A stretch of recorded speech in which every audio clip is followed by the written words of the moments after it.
అందరికీ నమస్కారము. శ్రీ పరాభవ నామ సంవత్సర శుభాకాంక్షలతో తులారాశి వారికి జ్యోతిష ప్రకారము ఎటువంటి ఫలితములు ఈ సంవత్సరాది కాలంలో ఉంటాయి అనే విషయము తెలుసుకుందాము. ముఖ్యంగా ఈ రాశిలో చిత్తా నక్షత్రము 3, 4 పాదములు, స్వాతి నక్షత్రము 4 పాదములు, విశాఖ నక్షత్రము 3 పాదములు ఉంటాయి. ఈ సంవత్సరంలో ఈ రాశి వారికి ఆదాయము 5, వ్యయము 14గా ఉంటుంది. చిత్తా నక్షత్రము ప్రకారము ర, రి అక్షరములు, స్వాతి నక్షత్ర ప్రకారము రు, రె, రో, త అనే అక్షరములు, విశాఖ నక్షత్ర ప్రకారము తి, తు, తె అనే అక్షరములు వీరికి వర్తిస్తాయి.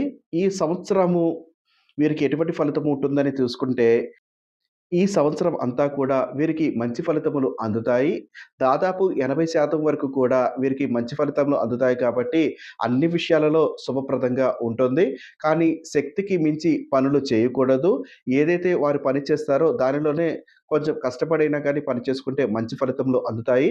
గత సంవత్సరం కంటే మంచి ఫలితములు చూస్తారు. ఆరోగ్య విషయంలో సానుకూలంగా ఉంటుంది.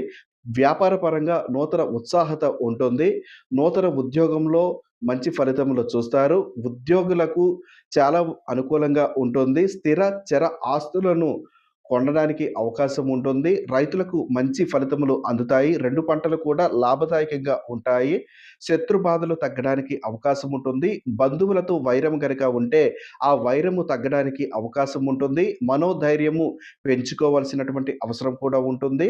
ఈ సంవత్సరాది కాలంలో వీరికి కొంత మనశ్శాంతి తగ్గడానికి అవకాశం ఉంటుంది.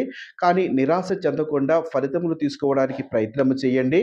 వ్యాపారంలో లాభాలు ఉంటాయి. కానీ కొన్ని సవాళ్లను చూస్తారు. కొత్తగా వ్యాపారం చేయవలసినటువంటి అవసరాలు వస్తాయి. అటువంటి అవకాశాలు కూడా మీకు వస్తాయి. మొత్తానికి చెప్పాలి అంటే నామనక్షత్ర ప్రకారము 80%, జాతక ప్రకారము చూసుకుంటే 70% ఈ సంవత్సరంలో మీకు మంచి అనుకూల వాతావరణం ఏర్పడడానికి అవకాశం ఉంటుంది.